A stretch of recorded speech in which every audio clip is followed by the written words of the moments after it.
Hello friends, how are you. कैसे आप सब लोग। आज हम स्टार्ट करने वाले हैं पेपर नंबर 1 बिजनेस कम्युनिकेशन का फर्स्ट चैप्टर टर्मिनोलॉजीज। जैसे कि आपको पता है हमारे सीएस एग्जीक्यूटिव एंट्रेंस टेस्ट में पेपर नंबर 1 जो है बिजनेस कम्युनिकेशन का है। इसमें हम सबसे पहले स्टडी मैट के अकॉर्डिंग चैप्टर नंबर 9 से स्टार्ट करने वाले हैं, लास्ट चैप्टर से स्टार्ट करने वाले हैं, जिसमें हमारे क्या है टर्मिनोलॉजीज है। टर्मिनोलॉजीज को हमने दो पार्ट में डिवाइड किया है। पहला जो है अकाउंटिंग टर्मिनोलॉजीज और दूसरा लॉ रिलेटेड टर्मिनोलॉजीज है। अब टर्मिनोलॉजीज में होता क्या है, सबसे पहले ये जानने वाली बात है। अब देखिए, आप कोई भी लॉ करोगे, कंपनी लॉ करोगे, चाहे इनकम टैक्स लॉ करोगे, चाहे जीएसटी लॉ करोगे, चाहे कस्टम लॉ करोगे, कोई भी लॉ जो होता है उसमें सबसे इंपॉर्टेंट जो लॉ का पार्ट होता है वो होता है डेफिनेशंस। और जब आप कोई अकाउंट्स करते हो, आपने +1 में अगर आप अकाउंट स्ट्रीम से हो, कॉमर्स स्ट्रीम से हो, तो अकाउंट्स का हमारा जो सबसे इंपॉर्टेंट पार्ट होता है वो होता है अकाउंटिंग टर्मिनोलॉजीज। अब अकाउंटिंग टर्मिनोलॉजीज में क्या होता है, हमने जो टर्म्स हैं बार बार यूज करनी है अपने अकाउंट्स में, उसको हमें पहले ही जान लेना है। उसका जो करेक्ट और एक्यूरेट मीनिंग क्या होता है, उसका प्रैक्टिकल मीनिंग क्या होता है और एक्चुअल में उसकी एप्लीकेशन क्या है। टर्मिनोलॉजीज में हम ये पढ़ने वाले हैं, ठीक। तो इसका मतलब ये हुआ, कोई भी आगे आप चैप्टर करोगे, आगे आप कोई भी चैप्टर करोगे, चाहे वो हमारे एंट्रेंस टेस्ट एग्जाम में हो, चाहे हमारे एग्जीक्यूटिव में हो, चाहे वो हमारे प्रोफेशनल एग्जाम में हो, हर जगह पर टर्मिनोलॉजीज बहुत बहुत इंपॉर्टेंट है।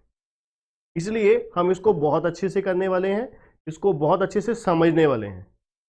एग्जाम में कितने मार्क्स का आएगा इसके लिए अभी छोड़ दो, दिमाग से निकाल दो, क्योंकि सबसे इंपॉर्टेंट होता है कॉन्सेप्ट पहले क्लैरिटी करना। तो हम पहले कॉन्सेप्ट की तरफ जाएंगे, फिर आगे पढ़ते जाएंगे। तो चलिए, सबसे पहले हम बात करेंगे अकाउंट्स की, जो आपने सिंपल टर्मिनोलॉजीज आपने सुनी हुई हैं। सबसे पहले हम बात करेंगे एसेट्स क्या होती हैं, एसेट और एसेट्स। अब जैसे कि पता है आपको, एसेट का मतलब क्या होता है। एसेट क्या है, कोई भी संपत्ति जो हमें बेनिफिट दे रही है वो एसेट है। एसेट क्या है, कोई भी चीज, कोई भी थिंग या आइटम जो हमें बेनिफिट प्रोवाइड कर रही है वो क्या है, एसेट है, ठीक। जैसे कि आपके पास मोबाइल है जिससे आप ये हमारी वीडियो देख रहे हो, या फिर आपके पास लैपटॉप है जिससे हमारी ये वीडियो आप देख रहे हो, वो आपकी क्या है, एसेट है, जो आपको क्या है फायदा दे रही है।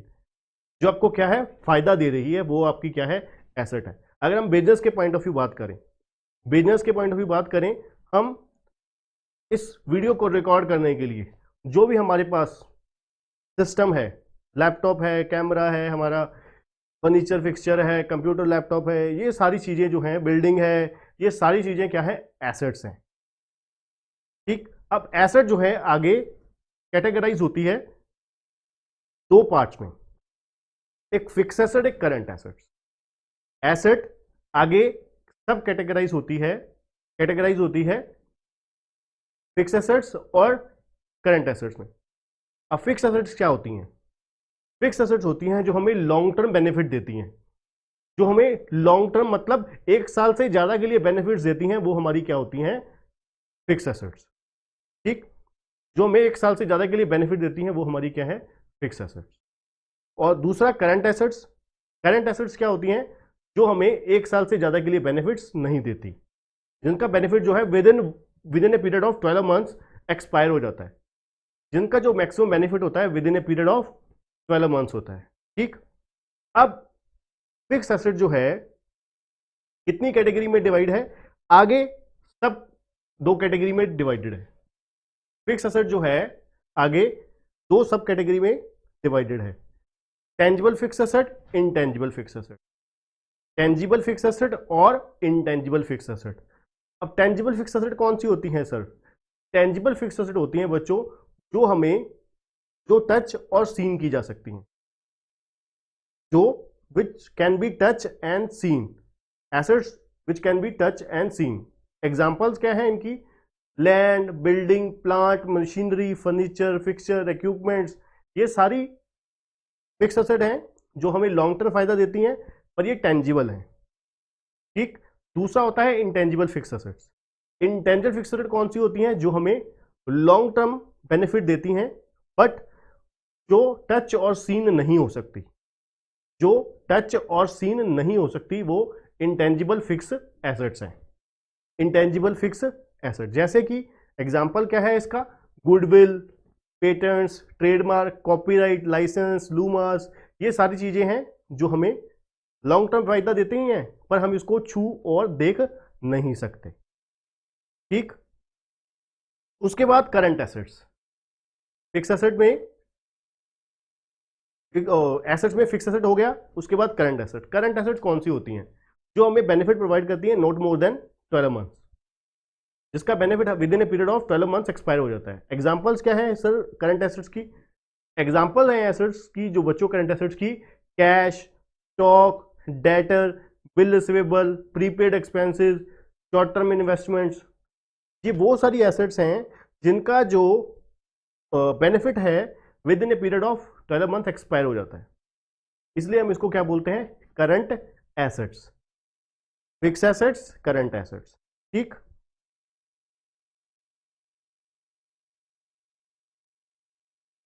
उसके बाद बैलेंस शीट। बैलेंस शीट आपने सुना हुआ है बच्चों, बैलेंस शीट आपने +1 में भी करी हुई है। बैलेंस शीट क्या होती है? बैलेंस शीट एक एसेट्स एंड लायबिलिटी स्टेटमेंट है, देखा जाए एक स्टेटमेंट है जिसमें क्या है, लेफ्ट साइड आपके क्या है? लायबिलिटीज हैं, राइट साइड आपके एसेट्स हैं। हम अपनी ऑब्लिगेशन मतलब लायबिलिटीज और एसेट्स की एक स्टेटमेंट बनाते हैं जिसमें बताया जाता है कि हमारी ऑन पर्टिकुलर डेट, ऑन 31 मार्च 2020 2021, ये हमारी इस डेट को, पर्टिकुलर डेट को 31 मार्च को हमारी एसेट्स और लायबिलिटीज है। बैलेंस शीट हमारी क्या रिप्रेजेंट करती है? Financial situation.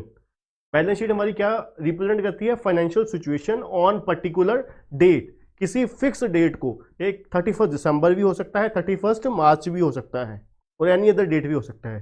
क्योंकि अगर मैं आपको बता दूं, एक हमारा कॉन्सेप्ट होता है अकाउंट्स में, accounting period concept. Accounting period concept के अकॉर्डिंग हमारी जो बुक्स हैं, हमारी जो फाइनेंशियल स्टेटमेंट्स हैं, वो 3 तरीके से बनाई जा सकती हैं, 3 पीरियड में बनाई जा सकती हैं। पहला कैलेंडर ईयर के अकॉर्डिंग, कैलेंडर ईयर आप समझते ही हो 1 जनवरी टू 31 दिसंबर। दूसरा financial year base, financial year क्या होता है? 1 अप्रैल टू 31 मार्च। तीसरा any other 12 months, any other 12 months में कोई भी 12 महीने हो सकते हैं, 1 जुलाई से 30 जून हो सकता है, 1 अक्टूबर से 30 सितंबर हो सकता है, कोई भी 12 महीने हो सकते हैं। ठीक। इसको हम क्या बोलते हैं? अकाउंटिंग पीरियड कॉन्सेप्ट बोलते हैं, जिसमें हमारी जो फाइनेंशियल स्टेटमेंट है इन पर्टिकुलर 12 मंथ्स के अकॉर्डिंग बनती है। ठीक है जी। तो कुल मिला के हमारी बैलेंस शीट क्या है? बैलेंस शीट हमारी एक, बैलेंस शीट क्या रिप्रेजेंट करती है? हमारी फाइनेंशियल सिचुएशन रिप्रेजेंट करती है पर्टिकुलर डेट को। हमारी इस डेट को, पर्टिकुलर डेट को एसेट्स और लायबिलिटी हमारी क्या है, एसेट्स और लायबिलिटीज क्या है, बैलेंस शीट रिप्रेजेंट करती है। उसके बाद बैड डेट। बैड डेट क्या होता है बच्चों? क्या हुआ? बैड डेट एक टर्म है, बैड डेट्स। बैड क्या होता है? बुरा। डेट्स क्या होता है? जिससे पैसे लेने हमने, जिसने पैसे नहीं दिए वो बुरा डेट हो गया, बैड डेट्स। मैंने आपको उधार कोई चीज, हमने किसी को उधार चीज बेची, क्रेडिट पे सेल करी, उसने कहा कि सर मैं आपको 1 महीने बाद पैसे दे दूंगा, हमने कहा ठीक है, तो हमने उसको सेल कर दी। अब 1 महीने बाद वो अपनी कमिटमेंट पे खरा नहीं उतर पाया, उसने पैसे नहीं दिए, वो वहां से गायब हो गया। तो हम अपनी बुक्स में क्या करेंगे? उसको एज ए बैड डेट की एंट्री रिकॉर्ड कर देंगे, as a loss. Bad debt क्या होता है? जो हमने पैसे लेने थे, डेटर, डेटर हमने क्या बोला? डेटर करंट एसेट होती है। डेटर क्या है? Current assets. और वो डेटर जो है बैड में कन्वर्ट हो गया, जो डेटर है बैड में कन्वर्ट हो गया, तो उसकी अकाउंटिंग एंट्री होती है bad debt account debit to debtors. वो पैसे लेके तो भागा नहीं, पैसे लेके नहीं भागा, हमने पैसे लेने थे, वो पैसे नहीं दे के गया, पैसे नहीं दे के गया है, पैसे लेके थोड़ी, चोरी थोड़ी करके भागा है, पैसे चोरी करके नहीं भागा, वो उसने हमें पैसे देने थे, वो पैसे देकर नहीं गया, इसलिए हम उसको क्या बोल रहे हैं, बैड डेट, बुरे डेटर।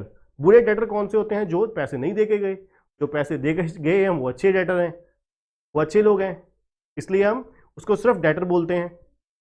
ठीक, तो कुल मिला के बैड डेट क्या हुआ, जिन डेटर से हमें पैसे लेने थे वो पैसे नहीं आए, वो क्या है, बैड डेट। अब सबसे बड़ी बात होती है, बच्चों को डेटर्स में कई बार कंफ्यूजन होती है, +1 में आपको नहीं सही तरीके से बताया जाता, या फिर बच्चे सीरियसली नहीं समझते। डेटर टर्म जो है सिर्फ और सिर्फ यूज होता है जब हम किसी को उधार गुड्स देते हैं, जिसका हमारा मेन बिजनेस है, उसके लिए डेटर वर्ड यूज होता है। अगर मैंने आपको पैसा उधार दिया है, उसके लिए डेटर वर्ड यूज नहीं होगा। मैंने आपको गुड्स जिसमें हम डील करते हैं रेगुलरली हम जिसमें डील करते हैं, वो गुड्स हमने आपको बेची हैं, उसके लिए हमने पैसा आपसे लेना है, उसके लिए हम अपनी बुक्स में आपका नाम एज ए डेटर यूज करेंगे, डेटर। ठीक, तो चलिए आगे चलते हैं। Bank account, bank account word term जो है सबको पता होगा। बैंक अकाउंट क्या है, बैंक में हम जब खाता खुलवाते हैं पैसे जमा करवाने के लिए और निकलवाने के लिए, वो क्या है, बैंक अकाउंट है। ठीक, बैंक स्टेटमेंट, बैंक स्टेटमेंट क्या होती है बच्चों, अब देखिए, जो अब बैंक अकाउंट है वो मोस्टली आपने सुने होंगे, सेविंग अकाउंट होता है हमारा, करंट अकाउंट होता है और फिक्स डिपॉजिट अकाउंट होता है। मोस्टली अगर आप दो को पकड़ लीजिए, सेविंग अकाउंट बचत खाता किसके लिए है, सेविंग अकाउंट किसके लिए है, डोमेस्टिक यूजर के लिए है, और करंट अकाउंट किसके लिए है, बिजनेसमैन के लिए है। अब आपने सेविंग अकाउंट खुलवाया, आपने सेविंग अकाउंट खुलवाया, तो बैंक ने आपको एक पासबुक दी, एक बुक दी, जिसमें एंट्रियां डाली जाएंगी कि इतने पैसे आपने जमा करवाए हैं, इतने पैसे आपने निकलवाए हैं, और इतना आपको ब्याज मिला, इतने आपको बैंक चार्जेस लग गए, वो उसमें डिटेल दी जाएगी, जिसको आप क्या बोलते हो, पासबुक। आपने कभी देखा भी होगा अपने पापा के पास, मम्मी के पास, अगर आपके नाम पे अकाउंट है, बैंक अकाउंट है कोई, तो उसमें पासबुक लिखा होता है, उसकी टाइटल जो होता है पासबुक लिखा होता है। वो पासबुक में क्या है, एंट्रीज रिकॉर्ड की जाती हैं कि आपने ये ट्रांजैक्शन पैसे जमा करवाए हैं, ये पैसे निकलवाए हैं, इतने आपको चार्जेस लगे हैं, इतने आपको ब्याज मिला है, ये सब कुछ लिखा जाता है उसमें। अब यही चीज सेम करंट अकाउंट होल्डर के केस में क्या नाम ले लेती है, क्या ले लेती है, बैंक स्टेटमेंट का। करंट अकाउंट होल्डर के केस में इसी पासबुक को क्या बोला जाता है, बैंक स्टेटमेंट बोला जाता है। बस दैट्स इट, इतनी सी चीज है कि बैंक स्टेटमेंट, जिसमें क्या है, current account holder entries record करता है, करंट अकाउंट होल्डर नहीं रिकॉर्ड करता, बैंक हमारी एंट्रीज रिकॉर्ड करता है कि हमने इतने पैसे जमा करवाए, इतने निकलवा लिए, इतने चार्जेस बनते हैं, इतना इंटरेस्ट बनता है, इतना इंटरेस्ट ऑन ओवरड्राफ्ट बनता है, सब कुछ वो हमें डिटेल रिप्रेजेंट करता है, शो करता है। ठीक, वो हम अपनी रिक्वायरमेंट के अकॉर्डिंग ले सकते हैं बैंक से, उसको हम क्या बोलते हैं, बैंक स्टेटमेंट। उसके बाद है बुक वैल्यू। बुक वैल्यू क्या होता है बच्चों, अब जो एसेट्स होती हैं, जैसे मैंने आपको बताया, एसेट्स हमारी दो कैटेगरी में है, पहली फिक्स एसेट, दूसरी करंट एसेट्स। अगर हम फिक्स एसेट की बात करें या करंट एसेट्स की बात करें, फिक्स एसेट या करंट एसेट जो है, जिस वैल्यू पे बैलेंस शीट में रिकॉर्ड है, जिस वैल्यू पे बैलेंस शीट में रिकॉर्ड है, उस वैल्यू को क्या बोला जाता है, बुक वैल्यू। जो वैल्यू एसेट की रिकॉर्ड है बैलेंस शीट में, उसको हम क्या बोलते हैं बच्चों, बुक वैल्यू। ठीक है जी, बुक वैल्यू बोला जाता है उसको। फॉर एग्जांपल, एक बिल्डिंग है जिसकी आपकी बैलेंस शीट में वैल्यू रिकॉर्ड है 10 लाख रुपए की, बट उसकी फेयर मार्केट वैल्यू जो है वो कितनी है, 25 लाख रुपए। बैलेंस शीट में बिल्डिंग रिकॉर्ड है 10 लाख रुपए की, बैलेंस शीट में वो बिल्डिंग रिकॉर्ड है 10 लाख की, पर उसकी जो मार्केट वैल्यू है वो कितनी है, 25 लाख। बुक वैल्यू कितनी होगी, 10 लाख। बुक वैल्यू मींस जो वैल्यू बुक में रिकॉर्ड है, that is called book value. Simple, बिल्कुल ठीक। अकाउंट्स में अगर आप देखोगे मैक्सिमम डेफिनेशन जो है वो बिल्कुल कॉमन सेंस के बेस्ड होती है। आप देखोगे नाम को दो टुकड़ों में, दो पार्ट्स में उसको पढ़ोगे, थोड़ा सा दिमाग के ऊपर प्रेशराइज करोगे तो आंसर सामने आ जाएगा। जो टर्मिनोलॉजीज होती हैं खासकर, कोई टेक्निकल खास नहीं होती। आईटी में भी अगर आप पढ़ोगे आगे जाके, उसमें भी आपको कुछ ऐसा नहीं लगेगा कि बहुत ज़्यादा, हम सोचते हैं कि बहुत ज़्यादा टेक्निकल टर्म है, बट नहीं, सिंपल है, बहुत आसानी से, आसान तरीके से समझने वाली बनाई होती हैं। उसके बाद है जी बुक कीपिंग। बुक कीपिंग क्या होता है? जैसे आपको याद होगा, आपकी +1 की बुक का नाम क्या था? बुक कीपिंग, याद है ना? +1 की अकाउंट्स बुक का नाम था बुक कीपिंग। बुक कीपिंग क्या होता है? हम जो ट्रांजैक्शंस करते हैं, सेल, परचेज, कोई चीज एसेट खरीद ली, एसेट बेच ली, और कोई बैड डेट हो गया, कोई इवेंट्स हो गए, उसको हम बुक्स में रिकॉर्ड करते हैं।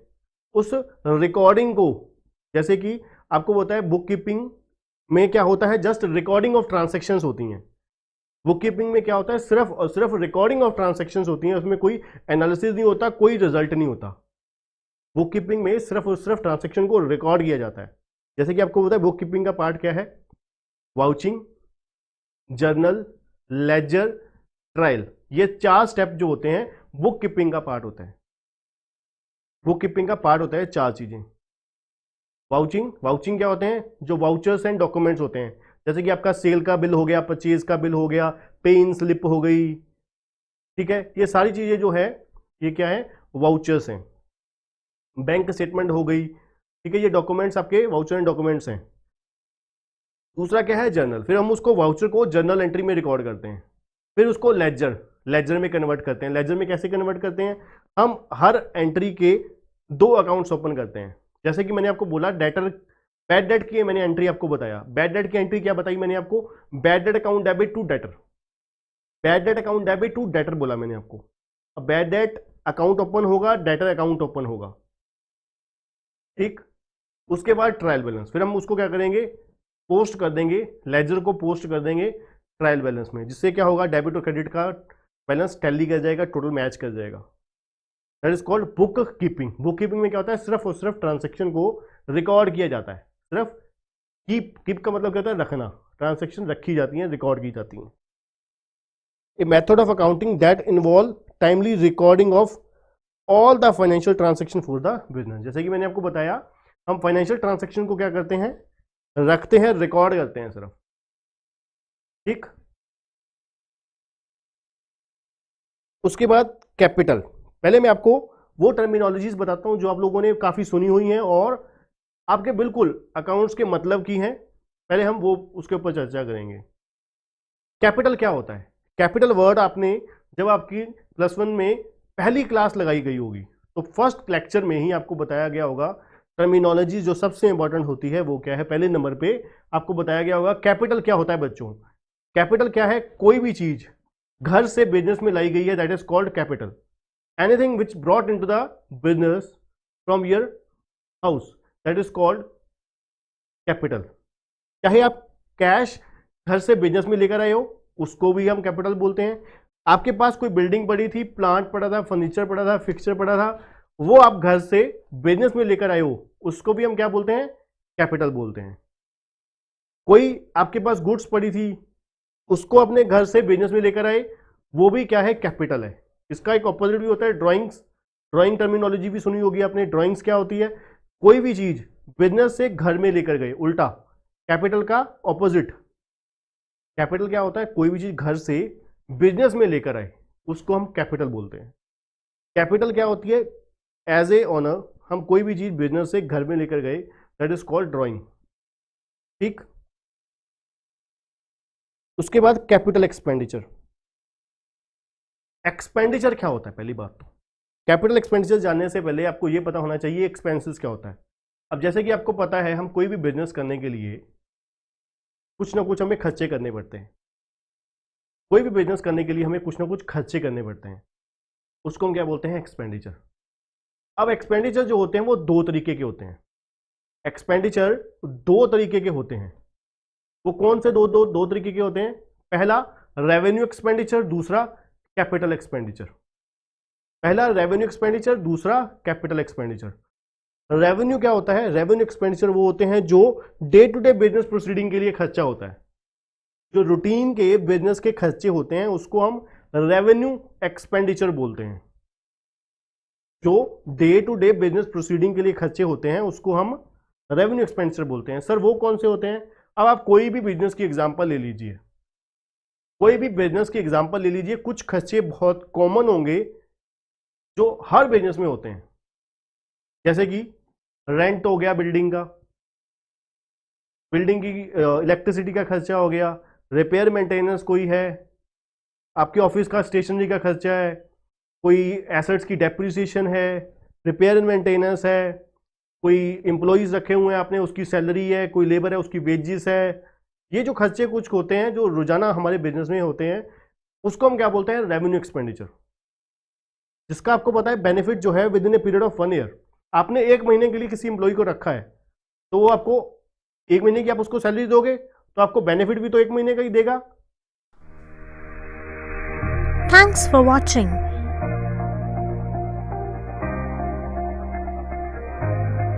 Do not forget to click the subscribe button and hit the bell icon.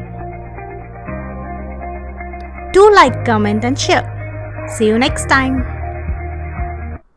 Subscribe and hit the bell icon.